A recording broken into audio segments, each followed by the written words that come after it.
तेली जाति से आते हैं योगी अखिलेश्वर दास, तो एक बड़ा विकल्प जो है वो शिवहर की जनता को मिला हुआ है। और सबसे बड़ी बात, योगी अखिलेश्वर दास ये भी कहते हैं कि अगर शिवहर हम जीते तो बीजेपी के बिहार से 17 नहीं 18 सांसद बने। वैसे मतदाता जो है वो अब एनडीए सवाल कर रहे हैं कि भाई हमारा प्रतिनिधित्व कहाँ है। अब आरजेडी नेहले पे देहला खेली, ऋतु जायसवाल को चुनाव में उतार दिया गया, ऋतु जायसवाल को। और चर्चा ये भी है कि मोतिहारी से भी एक वैसे को ही दिया जाएगा। राणा रंजीत, वो पिछले 1.5-2 सालों से पहले जनसुराज से जुड़े हुए थे, काफी काम किया उन्होंने शिवहर में, और अब जो है वो AIMIM के टिकट पर वहां पे ताल ठोकने जा रहे हैं। तो मुस्लिम वोट भी जाएगा उधर, और बड़ा मुस्लिम वोट जाएगा, मुस्लिम वोट भी कटेगा।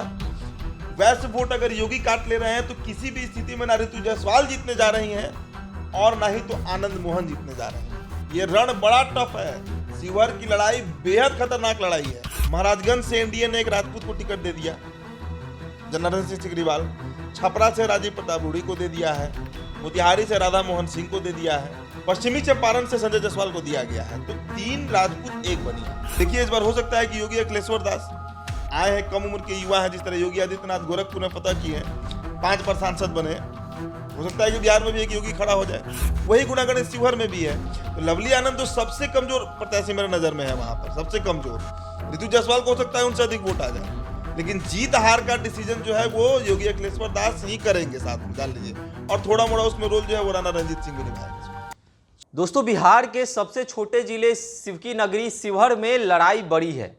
देखिए, शिवहर से बाहुबली आनंद मोहन की पत्नी लवली आनंद चुनावी मैदान में है। जदयू ने उनको प्रत्याशी बनाया है, तो वहीं दूसरी ओर राजद ने ऋतु जायसवाल को मौका दिया है। देखिए, अभी 2 दिन पहले राजद ने अपने प्रत्याशियों की लिस्ट जारी की, जिसमें 22 प्रत्याशियों में शिवहर में ऋतु जायसवाल का भी नाम था। और इसको लेकर काफ़ी चर्चाएं हो रही हैं कि वैश्य, जहां एक और एनडीए ने अपने वैश्य सांसद का टिकट काटा, रमा देवी का टिकट काटा, तो वहीं आरजेडी ने वैश्य उम्मीदवार को जो है शिवहर लोकसभा से प्रत्याशी बनाया। देखिए, शिवहर लोकसभा बात करने के लिए मेरे साथ मेरे सहयोगी उदीप तारियान मौजूद हैं। शिवहर लोकसभा, ये भी चर्चा है कि राजद ने जो है नहले पे दहला मारा है। ऋतु जायसवाल को टिकट देकर कहीं ना कहीं राजद जो है वहाँ से मजबूत हो गई है। एक और लवली आनंद दावा कर रही है कि हम तो यह सीट हमारा है, राजपूत वोटर काफ़ी हैं, ऐसा जो है लवली आनंद भी दावा कर रही है। उनके प्रत्याशी, उनके समर्थक भी दावा कर रहे हैं। क्या कुछ लग रहा है, क्या भारी लड़ाई जो है भयंकर होने वाली है शिवहर से? देखिए, शिवहर की जब हम चर्चा कर रहे हैं तो जो वैश्य समाज है, जो बनिया समाज है, उसकी चर्चा अनिवार्य हो जाती है। साथ साथ आप अगल बगल के 2-4 और लोकसभा सीटों को पकड़िए। आप मोतिहारी लोकसभा सीट को पकड़िए, आप सीतामढ़ी लोकसभा सीट को पकड़िए, आप महाराजगंज, छपरा, सिवान, चूंकि सब एक ही इलाका है, सारण प्रमंडल चंपारण का जो पूरा इलाका है शिवहर का, फिर धीरे मिथिलांचल शुरू हो जाता है। अब देखिए, 2009 से 2014, 2014 से 2019 और 2019 से 2024 वहां पर एक ही सांसद रही, रामा देवी। रामा देवी कलवार जाति से आती हैं, वैश्य समाज से आती हैं। इनके पति ब्रिज बिहारी जो रहे, बिहार सरकार में मंत्री रहे IGIMS कांड में, जिनकी हत्या हो गई थी। बड़े नेता थे, दिग्गज नेता थे अपने समाज के। मोतिहारी का प्रतिनिधित्व भी कर चुकी है ये रामा देवी। लेकिन शिवहर का जहां तक चर्चा है, एनडीए का आप पहले जो टिकट बंटवारा है उसको आप समझिए। महाराजगंज से एनडीए ने एक राजपूत को टिकट दे दिया, जनार्दन सिंह सिग्रीवाल। छपरा से राजीव प्रताप रूडी को दे दिया है। मोतिहारी से राधा मोहन सिंह को दे दिया है। पश्चिमी चंपारण से संजय जायसवाल को दिया गया है। तो 3 राजपूत एक बनिया। और शिवहर से, सीतामढ़ी से एक ब्राह्मण को दिया गया, देवेशन ठाकुर को, और शिवहर से भी एक राजपूत को दे दिया गया। तो वैश्य समाज जो है और वैश्य की आबादी इस पूरे इन सभी लोकसभा में कहीं भी राजपूत से कम नहीं है। अगर महाराजगंज को छोड़ दे, छपरा को छोड़ दे, तो सभी जगह आपको वैसे जो है वो बड़ी संख्या में मिलेंगे। वैसे पूरे बिहार में हर लोकसभा में डिसीजिव वोटर हैं। तो वैसे वोट, वैसे मतदाता जो है वो अब एनडीए सवाल कर रहे हैं कि भाई हमारा प्रतिनिधित्व कहाँ है। अब आरजेडी नेहले पे देहला खेली, ऋतु जायसवाल को चुनाव में उतार दिया गया, ऋतु जायसवाल को। और चर्चा ये भी है कि मोतिहारी से भी एक वैश्य को ही दिया जाएगा। लेकिन बड़ा सवाल यह है शुभम कि वैश्य, जिसको बनिया भी कहते हैं, वो कितना आरजेडी को वोट देगा। चूंकि एक कैडर वोटर भी होता है ना, एक पारंपरिक वोटर भी माना जाता है कि फलाना पार्टी को फलाना जाति वोट करता था, है और रहेगा। जैसे भूमिहार और ब्राह्मण कहा जाता है कि बीजेपी को ही वोट करता है, और उससे भी पहले कहा जाता था कि बीजेपी ब्राह्मण और बनिया की पार्टी है। तो वो बनिया आरजेडी को कैसे वोट देगा? क्या सिर्फ ऋतु जायसवाल के नाम पर शिवहर का जो वैश्य समाज है वो वोट दे देगा आरजेडी को? नहीं देगा। अब वहां पर मैदान में एक और प्लेयर है, योगी अखिलेश्वर दास। 30 साल का युवा है, 30 साल के युवा है योगी अखिलेश्वर दास। महाराष्ट्र के 5वें सबसे बड़े मठ के मठाधीश हैं, ब्रह्मचारी हैं, और भाई वो तो योगी हैं ही तो ब्रह्मचारी होंगे ही, संत हैं, और पूरे शिवहर में पिछले 3-4 सालों से जिस तरीके से वो काम कर रहे हैं और कह भी रहे हैं घूम घूम के कि लड़ाई इस बार संत बनाम लंठ की है। लंठ वो आनंद मोहन को कह रहे हैं, और तेली जाति से आते हैं योगी अखिलेश्वर दास। तो एक बड़ा विकल्प जो है वो शिवहर की जनता को मिला हुआ है। और सबसे बड़ी बात, योगी अखिलेश्वर दास ये भी कहते हैं कि अगर शिवहर हम जीते तो बीजेपी के बिहार से 17 नहीं 18 सांसद बनेंगे। खोलकर कहते हैं कि हम बीजेपी के बी टीम में, हमको वोट दीजिए। तो आज जो शिवहर का वैश्य मतदाता है उसके पास ऋतु जायसवाल के अलावा एक बढ़िया ऑप्शन है योगी अखिलेश्वर दास। अगर आप जातीय समीकरण पर नजर डालें कि जातीय समीकरण क्या है वहां का, अकेले 4.25 लाख वैश्य वोटर हैं शिवहर में, अकेले।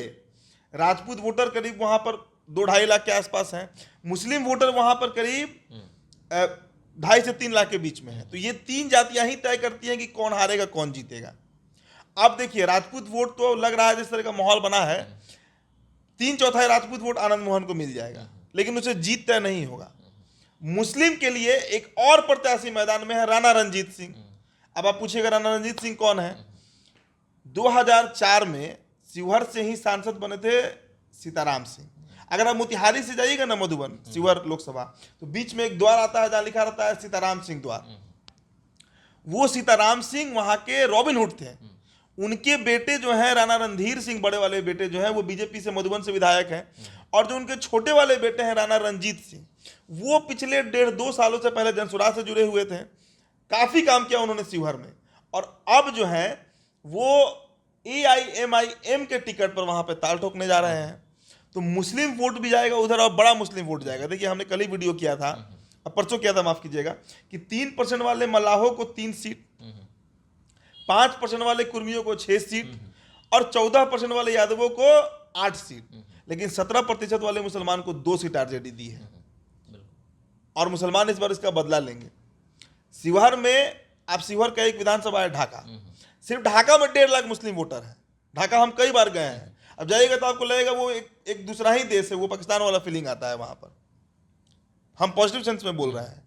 तो आप समझिए इस बात को कि मुस्लिम वोट भी कटेगा, वैश्य वोट अगर योगी काट ले रहे हैं तो किसी भी स्थिति में ना ऋतु जायसवाल जीतने जा रही हैं और ना ही तो आनंद मोहन जीतने जा रहे हैं। ये रण बड़ा टफ है, शिवहर की लड़ाई बेहद खतरनाक लड़ाई है। अब इसमें निर्भर करता है कि जो बाबा हैं, जो योगी हैं वहां पर अखिलेश्वर दास जी महाराज, वो कितना खेल बिगाड़ रहे हैं, उनके पास कितने वैश्य वोटर आ रहे हैं, कितना वैश्य वोटर को वो कन्वर्ट कर पा रहे हैं, इस पर सारा खेल निर्भर करेगा। सुबह अच्छा, योगी अखिलेश्वर के खड़ा होने से, राणा रणजीत सिंह के खड़ा होने से फायदा तो मुझे लग रहा है कि एनडीए को ही होगा, क्योंकि ऋतु जायसवाल का टिकट बाबा काटेंगे। एनडीए को कैसे होगा? देखिए एनडीए का आप गुनाह नहीं समझिए। वैसे वोट कौन काट रहा है? वैसे वोट ट्रेडिशनली एनडीए को मिलते रहा है, लेकिन इस बार शिवहर जो हम जितना बार घूमे और देखे हैं, वहाँ का चिरैया हो, ढाका हो, मधुबन हो, बेलसंड हो, रीगा हो, आप कहीं चले जाइए, शिवहर ही चले जाइए, वहाँ का वैश्य जो है वो वोट देने को तैयार नहीं है लवली आनंद को।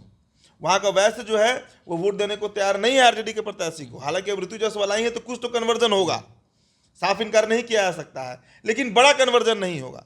वो जो स्पेस है ना, वो भरने के लिए योगी अखिलेश्वर दास है, और मुसलमानों को भी एक ऑप्शन मिला हुआ है कि राणा रणजीत सिंह को वोट कर सकते हैं वो लोग। अच्छा, दलित वोटर किसके तरफ जाएंगे? क्योंकि आनंद मोहन के खिलाफ हमेशा आवाज उठता है कि दलित IAS का हत्यारा, साथ ही साथ ये भी कहा जाता है कि दलित वोटर जो है वो आनंद मोहन को नहीं चाहते हैं। दलित वोटर्स वहाँ बहुत ज्यादा है भी नहीं, वो छिटपुट सभी जगह पर जाएंगे, लेकिन वो हार और जीत का फैसला नहीं करा पाएंगे। मेरा कहना था जी कृष्णैया को लेकर कितना, हाँ वो तो है, वो एनडीए के साथ नहीं जाएंगे तो पक्का है, लेकिन ऐसा भी नहीं है कि वो पूरा आरजेडी के साथ चले जाएंगे। कुछ योगी अखिलेश्वर दास के साथ भी जाएंगे, कुछ आरजेडी के साथ भी जाएंगे, और ऐसा भी नहीं है कि एनडीए को 0 वोट मिलेगा दलित का आनंद मोहन के नाम पे, कुछ वोट उनको मिलेगा। वहां पर डिसिसिव वोटर 3 है वहां पर, राजपूत, वैश्य और मुसलमान, और इनका मैंने समीकरण समझा दिया कि शिवहर में क्या होने जा रहा है। तो देखिए इस बार हो सकता है कि योगी अखिलेश्वर दास आए हैं, कम उम्र के युवा हैं, जिस तरह योगी आदित्यनाथ गोरखपुर में फतह किए हैं, 5 बार सांसद बने, हो सकता है कि बिहार में भी एक योगी खड़ा हो जाए, तैयार हो जाए। अच्छा, भाजपा के अंदर एंटी कमेंसी ये भी चर्चा हो रही थी कि रमा देवी के समर्थक नाराज हैं, जहां जहां लवली आनंद जा रही हैं वहां रमा देवी के समर्थक गेट बंद कर ले रहे हैं, बाहरी वर्सेस स्थानीय का ही मुद्दा है। नहीं, देखिए बीजेपी के कार्यकर्ता जो है, बीजेपी के जो नेता है, वो शिवहर में जेडीयू के साथ नहीं है। इसकी तो चर्चा डे वन से हो रही है कि बिहार में और खासकर शिवहर लोकसभा में भाजपा के प्रत्याशी जदयू के प्रत्याशी के साथ बीजेपी का बड़ा कैडर जो है वो नहीं जुड़ पा रहा है। नीतीश का एंटी इनकम्बेंसी एक बड़ा फैक्टर इसके पीछे बन रहा है। वही गुणागण शिवहर में भी है। तो लवली आनंद तो सबसे कमजोर प्रत्याशी मेरे नजर में है, वहां पर सबसे कमजोर। ऋतु जायसवाल को हो सकता है उनसे अधिक वोट आ जाए, लेकिन जीत हार का डिसीजन जो है वो योगी अखिलेश्वर दास ही करेंगे साथ में, जान लीजिए।